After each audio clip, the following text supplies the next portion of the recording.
Hi friends! Welcome to rishis Telugu stories. ఎవరైనా మన ఛానల్‌ని ఇంతవరకు సబ్స్క్రైబ్ చేసుకొని వాళ్ళు ఉంటే ప్లీజ్ సబ్స్క్రైబ్ చేసుకోండి ఫ్రెండ్స్. ఇక స్టోరీలోకి వెళ్ళిపోదాం. మధు లోపలికి వచ్చి బయలుదేరుతున్న వాళ్ళ నాన్న వాళ్ళని చూసింది. ముగ్గురు ఆఫీస్‌కి వెళ్ళగా మెల్లగా కిందకి దిగారు పిల్ల బ్యాచ్. వాళ్ళ వేషాలకి నవ్వుకుంటూ ఏంటి మీ డాడీ వాళ్ళు వెళ్ళాక మెల్లిగా పిల్లుల్లా వస్తున్నారు అంది జానకమ్మ. మేమెలా వచ్చినా నువ్వు ఇరికిస్తావుగా అంది గీతు డైనింగ్ టేబుల్‌పై కూర్చుంటూ. కుర్చీలో కూర్చోవాలి కానీ టేబుల్‌పై కాదు. అయినా స్నానాలు చేయకుండా తినడానికి వచ్చేశారా అంటూ గయ్యిమంది జానకమ్మ. పళ్ళుతో మొహం కడుక్కున్నాం. తినడానికి అది చాలుగా అంది గీతు కూడా గట్టిగా.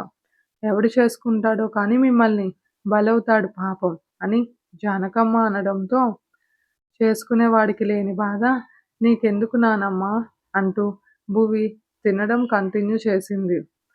ఎలాగైనా ఏడవండి మీ ఇష్టం. మీరు ఇంత చేస్తున్నా వెనకేసుకొస్తున్నారే మీ అమ్మలని వాళ్ళని అనాలి అంటూ వెళ్ళిపోయింది జానకమ్మ. జానకమ్మ ఎన్ని అన్నా నోరు తెరవకుండా మౌనంగా ఉండే వాళ్ళ అమ్మలని చూసింది మధు. వాళ్ళు బయటకి ఏమనకపోయినా మనసులో ఎలా కుమిలిపోతారో తనకి మాత్రమే తెలుసు.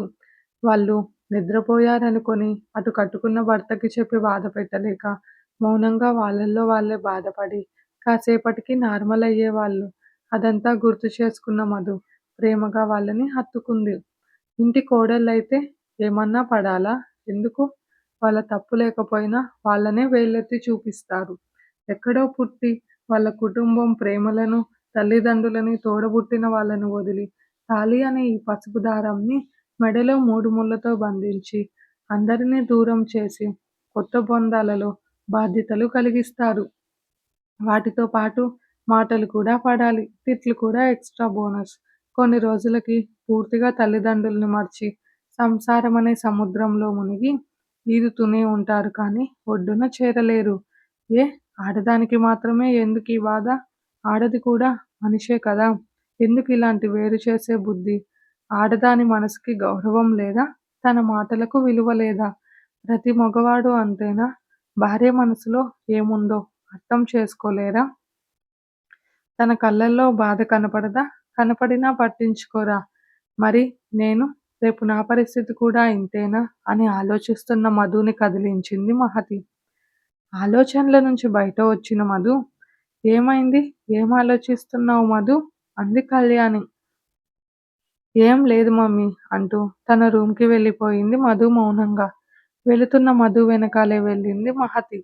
నేరుగా మహతి రూమ్‌లోకి వెళ్ళి ఫ్యామిలీ పిక్ చూస్తున్న మధుని వెనక నుంచి హత్తుకొని ఏం ఆలోచిస్తున్నావు బంగారం? అంది మహతి. మహతి చేయి తీసుకొని అరచేతిలో ముద్దు పెడుతూ నీకందరికన్నా బాబాయ్ అంటేనే ఎక్కువ ఇష్టం కదా? అంది మధు. హా! ఏ ఆడపిల్లకైనా అందరికన్నా ఎక్కువ ఇష్టం భర్తే నాన్న. ఆఖరికి కడుపున పుట్టిన పిల్లల కన్నా అంది మహతి. కానీ ఎందుకు మా? అంది మధు మహతి నుంచి దూరం జరిగి. మధుని బెడ్‌పై కూర్చోబెట్టి నీకు తెలుసా మధు, నాకు 15 పెట్టగానే పెళ్లి చేసేశారు. మాది పేద కుటుంబం. నేను, మా చెల్లి, తమ్ముడు. అమ్మ ఇళ్ళ పనులకు వెళ్ళేది. నాన్న తాగుడుకి బానిస. నేను చదువు నిలిపి అమ్మకి తోడుగా ఇంట్లో ఉంటూ మెషిన్ కుట్టడం నేర్చుకొని కొంత డబ్బు సంపాదించేదాన్ని. అప్పుడే మీ బాబాయ్ సంబంధం వచ్చింది. మా కష్టం చూసినా కూడా వాళ్ళకి నేను బాగా నచ్చడంతో కట్నం లేకుండానే పెళ్లి చేసుకున్నారు. ఇక్కడికొచ్చిన కొత్తల్లో నాకు ఏం తెలీదు మధు. పెళ్లి చేసుకొని వచ్చిన నాకు మీ నానమ్మ ఎన్నిసార్లు తిట్టినా అంతకు మించి అన్నీ చూసుకొని నేర్పించేది. ఇక ఆయన వల్లనే కదా ఈ కొత్త బంధాలన్నీ. అవిటితో పాటు కష్టాలు కూడా ఇచ్చారు కదమ్మా అంది మధు. నేనేం కష్టపడ్డా మధు? ఇంట్లో అందరికీ వంట చేసి తిన్న సామాన్లు కడగడం అంతే కదా! మీ నానమ్మ చాలా కష్టపడింది. చిన్న వయసు నుంచే. అప్పటిలో ఫ్రస్ట్రేషన్ అంతా ఇప్పుడు బయట పెడుతుంది. ఒక్క బంగారు చైను, బంగారు కమ్మలతో అడుగుపెట్టిన నన్ను అవిటి గురించి ఇన్ని సంవత్సరాలైనా అడగలేదు. చాలా బాగా చూసుకుంటుంది మధు. ప్రేమ ఒకటే తీసుకోకూడదు కదా! ఇవి కూడా అప్పుడప్పుడు తీసుకోవాలి. జీవితంలో ప్రేమ ఒకటే కాదు నాన్న. బాధ, సంతోషం, కష్టం, సుఖం అన్నీ చూడాలి. అప్పుడే జీవితం అంటే ఏంటో తెలుస్తుంది అంది మహతి. మరి బాబాయ్ ఏం అడగరా నానమ్మ అరిస్తే అంది మధు. ఎందుకు అడగరు? కానీ నేనే చెప్పను మీ బాబాయ్‌కి. మీ బాబాయ్‌కి తెలిసినా మౌనంగా ఉంటారు. బయట ఎలా ఉన్నా భార్య దగ్గర ఏ భర్త ఏది దాచడు. అలాగే ప్రేమ కూడా. మీ నానమ్మ అనే చిన్న చిన్న మాటలు మీ బాబాయ్ ప్రేమలోనే మర్చిపోగలను మధు. బయట అందరి దగ్గర ఉన్నట్లు ఉండరు భర్తలు. తమ రూమ్‌లో భార్య కాళ్ళు కూడా పట్టుకోవడానికి వెనకాడరు. ఇవన్నీ మనసులో పెట్టుకోకు మధు. కిరణ్ చాలా మంచివాడు. మీ నాన్నల కన్నా నిన్ను బాగా చూసుకుంటాడు. అతను నిన్ను, నీ మనసుని అర్థం చేసుకొని లైఫ్ అంటే ఏంటో చూపివ్వాలి అనుకుంటున్నాడు. ఇలా భయాలతో దూరంగా ఉంటూ ఉన్న ఆనందాన్ని అనుభవించకుండా దూరం చేసుకోకు. ఒక్కసారి కిరణ్‌ని మనస్ఫూర్తిగా నమ్ము. ఆ తర్వాత నీ జీవితం నువ్వే చూడు అంటూ ఆలోచనలలో ఉన్న మధుని ఒంటరిగా వదిలి ఇదే సరైన సమయం ఆలోచించుకోవడానికి అంటూ మహతి వెళ్ళిపోయింది. ఆలోచనలలో అలాగే నిద్రలోకి జారిన మధు భువి లేపుతుంటే కష్టంగా కళ్ళు తెరిచి నిద్రలేచింది. ఏంటే అంత మొద్దులా నిద్రపోయావు అంది భువి. ఏం లేదు బ్యాడ్ డ్రీమ్ అంటూ వాటర్ ఇవ్వు అంది మధు. ఏమైంది మధు? ఏం కల వచ్చింది చెప్పు అంది భువి. నథింగ్ జస్ట్ అఖిల్ కనిపించాడు కలలో అంది మధు. అతని గురించి ఇంకా ఆలోచిస్తున్నావా అంది భువి. ఇక్కడ నా గురించి ఆలోచించడానికే టైం లేదు. ఇక అతని గురించా అంత లేదమ్మా అంటూ మొహం రుద్దుకుంటున్న మధుని చూసి బావ కాల్ చేశారు ఇదిగో అంటూ తన చేతిని ముందుకు పెట్టింది భువి. ఎప్పుడు అంటూ హుషారుగా భువి చేతిలో నుంచి ఫోన్ తీసుకొని అలా అనుమానంగా చూడకు అతను గుర్తు కూడా రాలేదు అంటూ ఫోన్ చేసి చెవి దగ్గర పెట్టుకొని ఇక పో అంది మధు. దాంతో మొహం నార్మల్గా పెడుతూ సీక్రెటా అంది భువి నవ్వుతూ. అంత లేదులే అంటూ ఫోన్ లిఫ్ట్ చేయడంతో హలో అంది మధు. మధు నుంచి హలో అన్న మాట విని అబ్బో అంటూ వెళ్ళినట్టే వెళ్ళి బెడ్ పక్క దాక్కునింది భువి. భువి వెళ్ళిందనుకున్న మధు పైకి లేచి డోర్ లాక్ చేసి బెడ్ పై వాలి ఫోన్ చెవిలో పెట్టుకొని హలో మాట్లాడు చెవుడా అంది అరుస్తూ. ఇది కదా ఒరిజినల్ వాయిస్ అని కిరణ్ నవ్వుతుంటే చాలే నవ్వకు అంది మధు. ఓకే తిన్నావా అన్నాడు కిరణ్. అప్పుడేనా అంటూ టైం చూసి లేదు నిద్రపోయా అని మధు అనడంతో స్లీపీ డాగ్ ఇది లంచ్ టైమే వెళ్ళి తిను ముందు అన్నాడు కిరణ్. హా తింటాను అంటూ సైలెంట్గా ఉండిపోయింది మధు. ఓయ్ అంటూ స్లో వాయిస్తో పిలిచాడు కిరణ్. ఉన్నా అంది మధు. మాట్లాడే అని కిరణ్ అనడంతో ఏం మాట్లాడాలి అంటూ బెడ్పై దొర్లుతున్న మధుని చూసి బెడ్ వెనక్కి వెళ్ళింది భువి. ఉదయం మేడం గారు తల కూడా ఎత్తలేదు ఎందుకో అంటూ నవ్వుతూ అడిగాడు కిరణ్.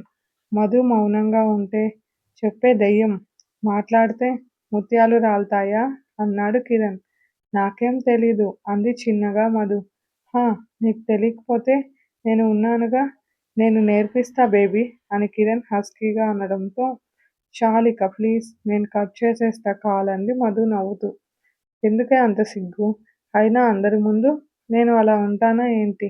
ఓన్లీ మన రూమ్, మన హౌస్‌లో మాత్రమే అంతే కదా అన్నాడు కిరణ్. ఫస్ట్ వెళ్ళి తిను.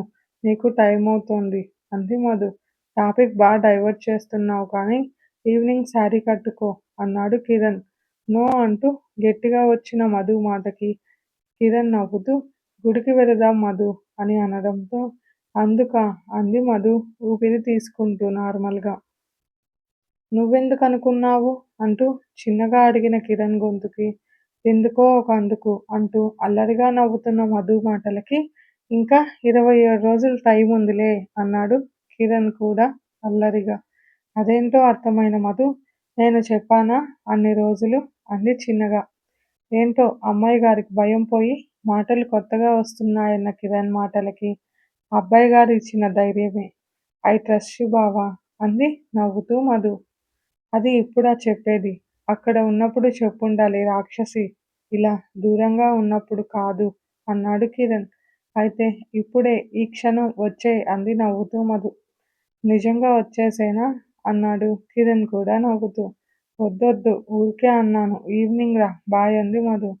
హా అని భారంగా బాయ్ అంటూ కాల్ కట్ చేశాడు కిరణ్. కాల్ కట్ చేశాక నవ్వుతూ పిల్లోలా మొహం దాచుకున్న మధుని చూసి భువి నవ్వుతూ అమ్మో అక్క, చాలా మార్పు వచ్చిందే నీలో అనింది భువి. మధు ఉలికిపడి, నువ్వెప్పుడొచ్చావే అంది సరిగ్గా కూర్చుంటూ. నేనెక్కడ పోయానే, ఇక్కడే ఉన్నా అంటూ నవ్వుతూ వచ్చి మధు పక్కన సెటిల్ అయ్యి, ఏంటో అమ్మాయి గారు ఊహాలోకంలో ఉన్నారు అంది భువి నవ్వుతూ. పోవే అంటూ మధు లేస్తుంటే మధు చేయి పట్టుకున్న భువి, యాక్సెప్ట్ చేశావా బావని అని అడిగింది. ఇప్పుడే అర్థం చేసుకోవడానికి ట్రై చేస్తున్న భువి అంది మధు. ఓ, ఆల్ ది బెస్ట్ డెవిల్ అంటూ మధుని హగ్ చేసుకొని పద తిందామంటూ మధుని తీసుకొని కిందకి వెళ్ళింది భువి.